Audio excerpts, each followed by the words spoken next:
Hi friends, welcome to our అమ్మ cooking channel. ఈరోజు మనము గోజా స్వీట్ ఎలా తయారు చేయాలో చూద్దాం. ఇది చాలా టేస్టీగా ఉంటుంది, చాలా సింపుల్గా చేసుకోవచ్చు, జ్యూసీగా ఉంటుంది. మనకి కాజా ఎలా అయితే ఉంటుందో ఇంచుమించుగా ఆ టేస్ట్ ఉంటుంది. చాలా పొరలుగా వస్తుంది ఈ స్వీట్ కూడా. ఒకసారి ట్రై చేయండి, ఈసారి ఫెస్టివల్కి ట్రై చేయండి.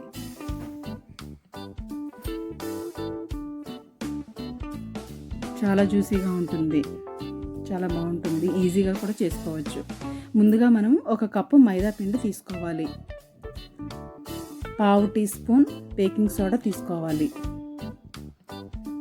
కొద్దిగా సాల్ట్, టేస్ట్కి 1 చిటికెడు సాల్ట్ తీసుకోవాలి, నెయ్యి 3 స్పూన్స్ నెయ్యి తీసుకోవాలి. మనకి కరిగించిన నెయ్యి తీసుకోకూడదు, ఇలా గట్టిగా ఉన్న నెయ్యి మాత్రమే 3 స్పూన్స్ తీసుకోవాలి. స్పూన్తో ఒకసారి బాగా కలిపేసి బాగా చేత్తో కూడా బాగా కలపాలి.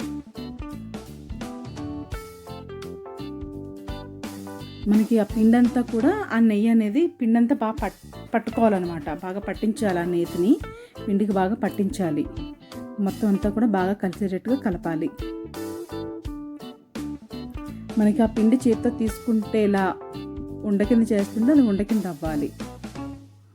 అలా మనకి ఇలా పట్టుకుంటే ఇలాగా సేమ్ మనం కాజా ఎలా అయితే కలుపుకుంటామో సేమ్ అదే విధంగా చేసుకోవాలి. వాటర్ కొద్దిగా వాటర్ వేసుకుని కలపాలి. చపాతీ ముద్ద ఎలా చేసుకుంటామో సేమ్ అదే విధంగా చేసుకోవాలి. ఒకేసారి వాటర్ వేయొద్దు, కొద్దిగా వాటర్ వేసుకుంటూ కలుపుకోండి.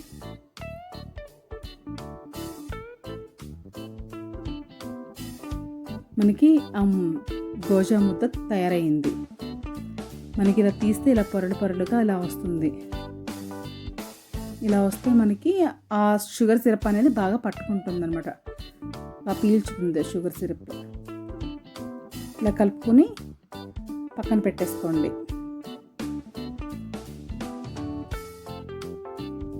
ఇప్పుడు మనము షుగర్ సిరప్ చేసుకోవాలి. 1 కప్పు మైదాకి 1 కప్పు షుగర్ తీసుకోవాలి. ఒక బౌల్లోకి షుగర్ వేసుకుని 1/2 కప్ వాటర్ తీసుకోవాలి. 1 కప్ షుగర్ అయితే 1/2 కప్ వాటర్ తీసుకోవాలి. బాగా షుగర్ అంతా కూడా బాగా కరగాలి. వాటర్తో కరిగి మనకి ఒక పొంగు వస్తే సరిపోతుంది. పాకం అలా ఏమీ అవసరం లేదు, తీగ పాకం ఏమీ అవసరం లేదు. మనకి ఆ షుగర్ అనేది ఆ వాటర్లో బాగా కలిసిపోవాలి. కలిసిన తర్వాత ఒక పొంగులాగా రావాలి. ఆ పొంగు వచ్చేటప్పటికి మనకి షుగర్ సిరప్ అనేది తయారైపోతుంది. 1 స్పూన్ లెమన్ జ్యూస్ వేసుకోవాలి. లెమన్ జ్యూస్ వేయడం వల్ల ఏంటంటే మనకి క్రిస్టల్లా కాకుండా సిరప్ లాగా ఉంటుంది, టేస్ట్ కూడా బాగుంటుంది. బాగా ఎక్కువగా స్వీట్లా అనిపించదు లెమన్ జ్యూస్ 1 స్పూన్ వేసుకోవడం వల్ల. ఇంకొక 1/2 టీ స్పూన్ వేసుకున్నా కూడా బాగుంటుంది. స్వీట్ అనేది ఎక్కువగా తెలియదు లెమన్ జ్యూస్ వేసుకోవడం వల్ల. మనకి ఇలా స్టిక్కీగా రావాలి, తీగలా రాకూడదు.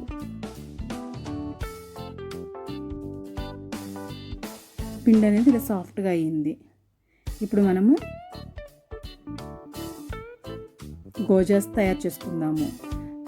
దీనికి చపాతీ కర్రది యూజ్ చేయకూడదు, ఓన్లీ చేత్తో మాత్రమే వీడియోలో చూపించిన విధంగా చేయండి.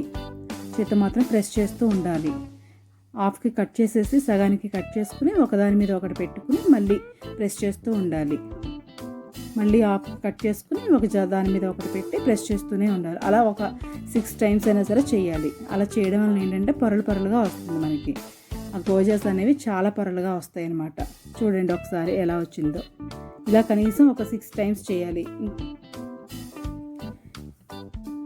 ఇలాగా ఒక 2-3 టైమ్స్ మనం సగాన్ని కట్ చేసిన తర్వాత నుంచి ఇలా 4 పార్ట్స్ కింద కట్ చేసుకుని ఒకదాని మీద ఒకటి పెట్టుకుని ప్రెస్ చేసుకుంటూ ఉండాలి. ప్రెస్ చేసుకుని అలా మళ్ళీ ఇంకో 2-3 టైమ్స్ అయినా సరే 4 పార్ట్లు కట్ చేసుకోవాలి. ఫస్ట్ 2 రకాలుగా కట్ చేసుకోండి, తర్వాత 4 భాగాలుగా కట్ చేసుకుని ఒకదాని మీద ఒకటి పెట్టుకుని ప్రెస్ చేస్తే సరిపోతుంది. అంతేగాని చపాతీ కర్ర మాత్రం వాడొద్దు. చపాతీ కర్రతో చేస్తే మనకి అంతగా పొంగదు అనమాట. చేత్తో బాగా ప్రెస్ చేయాలి ఇలాగా.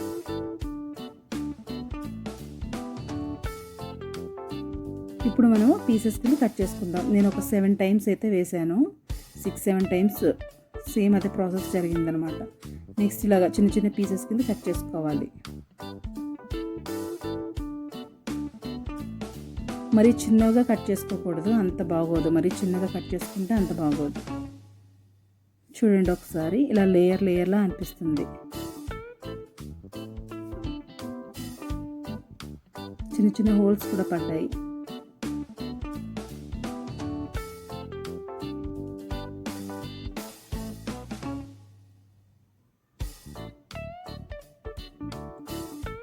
వాటిని కొంచెం జస్ట్ అలా ఎడ్జెస్ అంతా కూడా ఇలా వేలుతో ఇలా సెట్ చేసేసుకోండి. మరీ ప్రెస్ చేయకూడదు, అసలు ప్రెస్ చేయకూడదు. జస్ట్ అలా సెట్ చేసుకోవడమే. డీప్ ఫ్రైకి ఆయిల్ పెట్టుకోవాలి. ఆయిల్ కొంచెం వేడైన తర్వాత ఒక్కొక్కటిగా వేసుకుని ఫ్రై చేసుకోవాలి. ఆయిల్ అనేది బాగా ఎక్కువగా వేడవ్వకూడదు, మీడియంగా వేడవ్వాలి. మీడియం ఫ్లేమ్లో పెట్టుకుని మనం ఫ్రై చేసుకోవాలి. సిమ్లో పెట్టుకోవాలి, మధ్యలో మీడియం ఫ్లేమ్ కూడా పెట్టుకోవాలి. హై ఫ్లేమ్లో పెట్టుకోకూడదు, ఎందుకంటే ఇవి కొంచెం థిక్గా ఉన్నాయి కాబట్టి ఆ ఆయిల్ అనేది లోపల వరకు వెళ్ళి బాగా కుక్ అవ్వాలి. మనకి ఆ పిండి అనేది కూడా బాగా కుక్ అవ్వాలి కాబట్టి సిమ్లోని మీడియం ఫ్లేమ్లోని చేంజ్ చేసుకుంటూ ఫ్రై చేసుకోవాలి. కొంచెం సిమ్లో బాగా ఉడికించిన తర్వాత మీడియం ఫ్లేమ్ పెట్టుకోండి. ఫాస్ట్గానే ఫ్రై అయిపోతాయి మనకి ఇవి. సేమ్ మనకి కాజా టేస్టే ఉంటుంది. ఇవి కాజా తినాలి అనిపించినప్పుడు ఇవి చేసుకుని తినచ్చు, గోజాస్ చేసుకుని తినచ్చు. సేమ్ అదే టేస్ట్ కాబట్టి, అదే పిండి అంతా అదే కాబట్టి ఈజీగా అయిపోతుంది.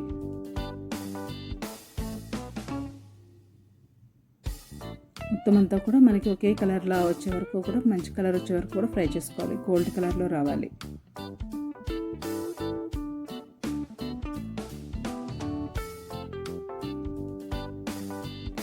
చూడండి మనకి అంతా లేయర్స్ కింద వచ్చాయి.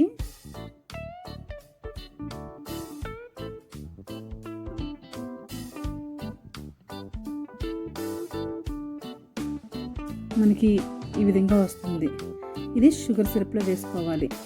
ఒక్కొక్కటిగా తీసుకుని షుగర్ సిరప్లో వేసుకుని ఒక 10 minutes పక్కన పెట్టేసుకోండి. మనకు ఆ షుగర్ సిరప్ అంతా కూడా గోజెస్ పట్టుకుంటాయి అన్నమాట, పీల్చేసుకుంటాయి ఒక 10 minutesలోనే.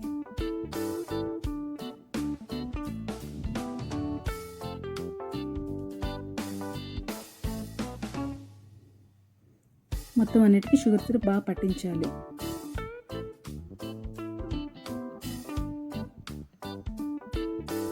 మిగిలిన పిండిని కూడా సేమ్ అదే విధంగా చేసేసుకోవాలి.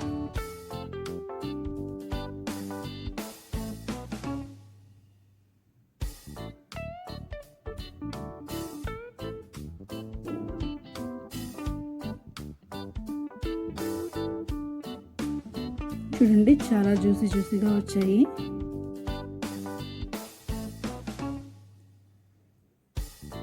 ప్లీజ్ సబ్స్క్రైబ్ చేయండి, లైక్ చేయండి, షేర్ చేయండి.